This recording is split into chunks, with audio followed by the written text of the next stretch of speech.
안녕하세요. 함께 지어져가는 교회 성도 여러분들, 이번 한 주간도 하나님의 은혜 아래 잘 보내고 계신지요? 하루하루 여러분들의 삶이 평안할 수 있도록 저도 여러분들을 위하여 함께 기도하도록 하겠습니다. 계속해서 베드로후서의 말씀 함께 공부합니다. 오늘 본문은 베드로후서 2장 10절부터 15절까지의 말씀입니다.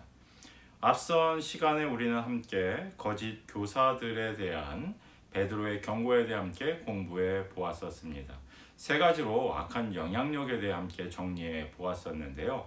오늘은 거짓 교사들이 가지고 있는 도덕적인 부패성에 대해서 베드로가 지적을 하고 있습니다.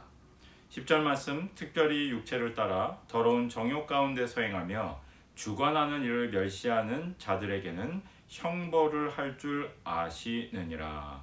이들은 당돌하고 자긍하며 떨지 않고 영광 있는 자들을 비방하거니와. 이 사람들은 어떤 사람들이냐? 해석이 조금 어렵게 느껴질 수 있겠는데요. 좀 쉽게 번역을 하면 다음과 같이 10절 중반절 이후를 번역할 수 있습니다. 이 사람들은 무분별하고 오만하기 때문에 영광을 가진 사람들을 회방하면서도 두려워하지 않는다라는 표현입니다. 무분별함과 오만에 초점을 맞춰서 지금 논지를 전개하고 있는 거예요. 그러니까 교회 안에서 그리스도의 영광이라든지 또 하나님의 말씀을 대언하는 어떤 사람들, 교사들, 권위 있는 사람들을 비방하기를 두려워하지 않는다는 거예요. 회방하는 거를 무서워하지 않는다는 거예요.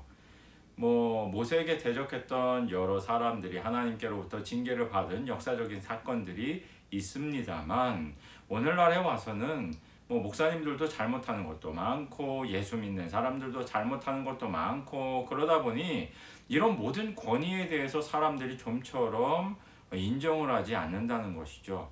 그래서 이전 시대에 비해서 사실은 도덕적이거나 진리에 관한 문제도 아닌데 중요한 문제가 아닌 아디아포라의 문제를 들어서 가르치는 자들의 권위를 회방하는 일들이 이전 시대보다 많이 늘어나고 있다는 것입니다. 그런데 그럴 때에 사실 두려워할 필요가 있다는 거죠. 하나님의 말씀에는 권위가 있습니다. 그것을 바르게 가르친다면 그 바르게 가르치는 사람의 권위를 존중을 해줘야 하는데, 그런 것들을 인정하지 않고 무분별하게 오만하게 그렇게 비방하고 비판을 하는 사람들이 교회 안에 있다는 거예요. 누가? 바로 거짓 교사들이 그런 사람들이다라고 말하는 것이죠. 11절 말씀도 번역상 조금 난해한 측면을 가지고 있습니다. 더 큰 힘과 능력을 가진 천사들도 주 앞에서 그들을 거슬러 비방하는 고발을 하지 아니하느니라. 이 이야기를 읽으면서 그래서 어떻게 하라고, 이런 느낌이 들 수 있는 그런 구절인데요. 이게 뭐냐면은, 이 베드로가 이 말을 한 의도가 뭐냐면, 거짓 교사들보다 더 큰 힘과 지혜와 권위를 가지고 있는 천사들조차도 이 거짓 교사들에 대해서 주 앞에서 고발을 하거나 송사를 하거나 이런 일을 하지 않는데, 이 사람들은 천사들보다 지혜도 많지 않고 힘도 없고 능력도 없으면서도 서슴지 않고 무분별하게 그렇게 막 다른 사람들을 평가하고 고발을 하는 사람들이라는 거죠. 그러니까 하물며 천사도 너희들을 보고 그렇게 하지 않는데, 너희들은 도대체 뭐가 그렇게 자격이 있어서, 뭐가 그렇게 지혜로워서 그렇게 무분별하게, 그렇게 교만하게 가르치는 자의 권위를 무시하느냐라고 지금 이야기를 하고 있는 것입니다. 이것이 바로 부당하다라고 이야기를 하죠. 베드로는 한층 더 험악한 어조로 그들에 대해 다음과 같이 평가합니다. 좀 이제 성경에 쓰여 있으니까 뭐라고는 못하겠지만, 아마 오늘날 목사님들이 어떤 성도를 보고 이같이 표현을 하면 교회 안에 굉장히 큰 문제가 생길 것 같아요. 그런데 베드로는 아주 단호하고 엄정한 어조로 다음과 같이 이야기를 합니다. 그러나 이 사람들은 본래 잡혀 죽기 위하여 난 이성 없는 짐승 같아서 그 알지 못하는 것을 비방하고 그들의 멸망 가운데서 멸망을 당하며. 이 사람들은 어떤 사람이다? 이성이 없는 짐승과 같은 사람들이다 라고 평가를 하고 있다는 거죠. 오늘 시대에는 참 하기 어려운 얘기죠. 교회 안에 이상한 이야기하고 이단의 교리를 얘기하고 도가 아닌 것을 이야기하는 사람들이 있다 하더라도 그 사람들을 불러다가 목사님께서 아니 집사님 왜 이렇게 이성이 없는 짐승같이 행동하십니까? 이렇게 이야기를 하면 뭐 신문에 나고 난리 나지 않겠습니까? 근데 베드로는 아주 단호하게 이야기를 하고 있다는 거예요. 아마 화도 많이 났거니와 교회를 무너뜨리려고 하는 이 사람들의 행동에 대해서 다른 성도들에게 명확히 지금 경고를 하고 있는 거죠. 그런 사람들이다. 이 사람들과 같이 해서는 안 된다. 라고 지금 경고하고 있는 거예요.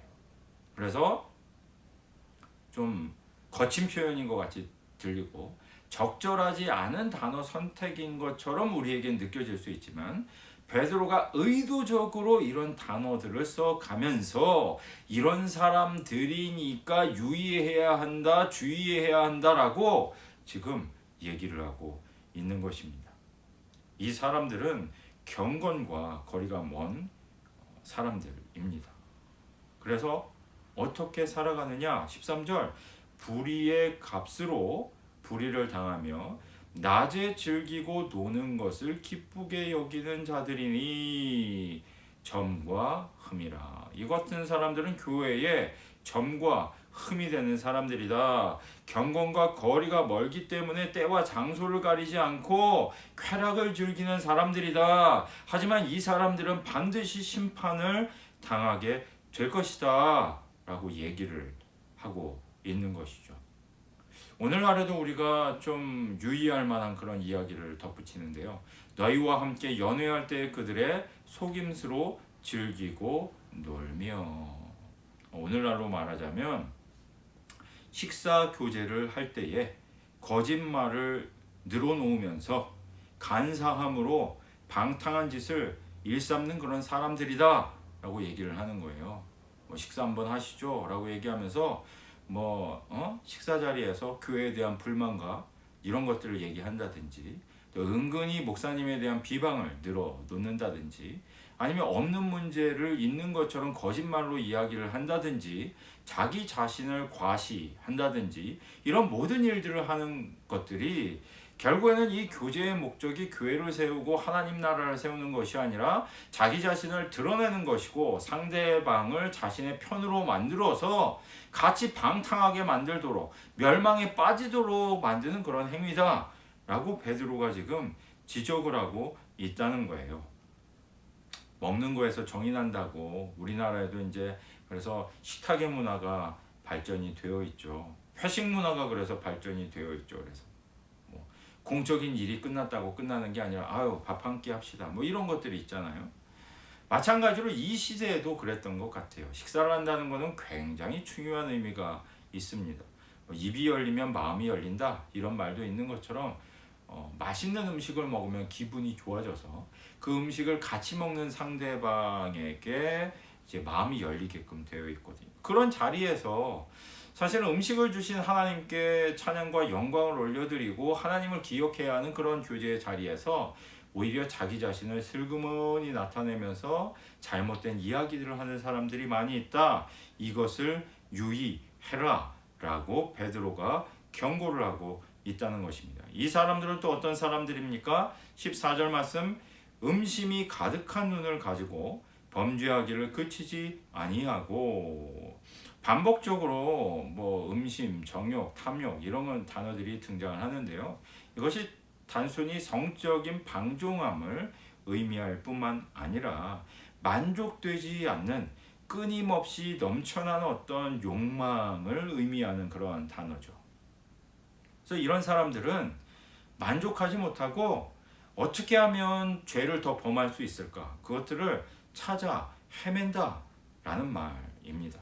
그래서 심지어는 뭐라고까지 표현을 합니까? 굳세지 못한 영혼들을 유혹하며 탐욕에 연단된 마음을 가진 자들이니 저주의 자식이라.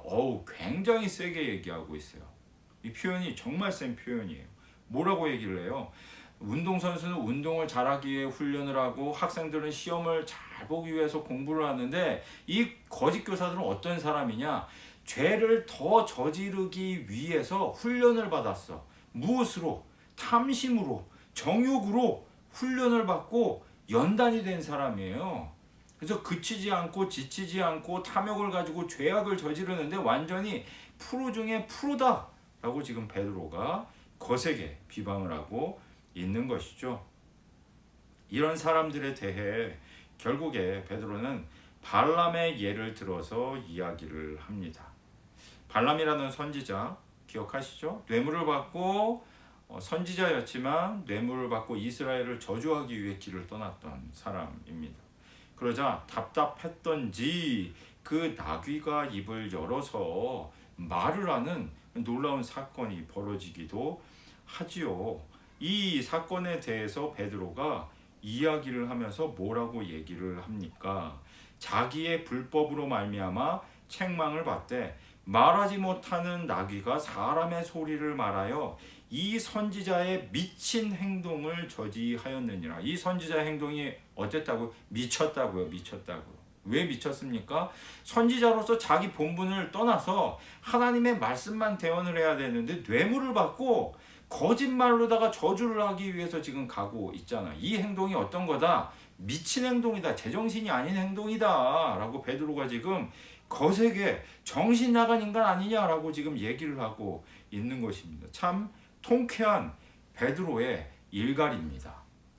저는 이런 마음을 갖더라도 속으로만 생각하고 끙끙 앓을 수밖에 없는데 베드로는 편지에다 대고 그런 사람들은 막 그 죄를 짓기 위해서 완전히 프로야. 프로. 죄를 짓는데 프로야. 욕심으로 연단된 사람들이야. 미친 행동을 하는 사람들이야. 이런 얘기들은 막 거세게 지금 이야기를 하고 있다는 거죠. 읽는 제가 속이 다 시원합니다. 교회 안에 이런 사람들이 있다는 거예요. 교회 밖에 있는 게 아니라 교회 밖에는 하나님이 없으니까 당연히 이런 사람들이 넘쳐납니다. 근데 문제는 뭐냐? 교회 안에도 이런 사람들이 있다는 거예요. 그래서 예수를 믿는 사람들을 복음으로 살려고 하는 사람들을 자꾸 멸망으로 이끌어가는 사람들이 있다는 거예요. 교회 밖에 있으면 교회 밖에 있는 사람들이니까 라고 경계심을 가질 텐데 이 사람들은 교회 안에 있기 때문에 직분이라는 탈을 쓰고 있기 때문에 신앙의 연조라는 탈을 쓰고 있기 때문에 저 사람이 하는 말은 신뢰할 만하다. 저 사람은 믿음에 있어서 교사가 아니냐. 그것 때문에 사람들이 미혹돼서 끌려간다는 거죠. 여러분들 반드시 기억하십시오. 성경에 없는 이야기하는 사람들 목사라고 해도 예외가 아닙니다. 장로 권사라고 해도 예외가 아닙니다. 신앙생활 10년, 20년, 50년, 60년, 100년을 했어도 예외가 아닙니다. 성경에 없는 이야기를 하는 모든 사람들은 거짓말을 하는 것이고 거짓된 교사예요. 그러려면 어떻게 해야 될까요? 여러분들이 성경을 읽어야 되겠죠. 성경을 안 읽는데 성경에 있는 얘기인지 없는 얘기인지 이게 하나님의 말씀인지 아닌지 어떻게 구분을 할 수 있겠습니까? 성경을 알아야 구분을 할 거 아닙니까? 알아도 대충 알아. 직접 읽은 게 아니라 1차 텍스트인 성경을 읽은 게 아니라 맨날 목사님이 설교하는 것만 들었어. 그래서 그 말씀이 내 마음 가운데 묵상이 된 적이 없어요. 내 삶 가운데 그게 묵상이 되고 반추되고 내가 결단하고 해서 내 삶 가운데 그 말씀을 이뤄본 경험이 없어요. 그러니까 뿌리가 깊지를 않아요. 말씀에 대한 뿌리가. 이해도도 깊지 않습니다. 그러니까 흔들흔들 하는 거죠. 반석 위에 세워지지 않고 모래 위에 세워진 집처럼 창수가 나고 풍랑이 일어나면 그냥 와르르 무너지고 만다는 것입니다. 사랑하는 성도 여러분들, 우리 안에는 이런 비극적인 일들이 일어나지 않았으면 좋겠습니다. 하지만 예수님의 직계 제자였던 사도들이 세우고 사도들이 교훈하던 교회 안에도 이런 일들이 있었다면 당연히 오늘날에도 이런 일들이 있지 않겠습니까? 그러니 우리는 경계하고 자기 자신을 겸허하게 연단해야 될 필요가 있다는 거예요. 탐욕으로 연단하는 것이 아니라 주의 교훈과 도로 스스로를 연단할 필요가 있다는 거죠.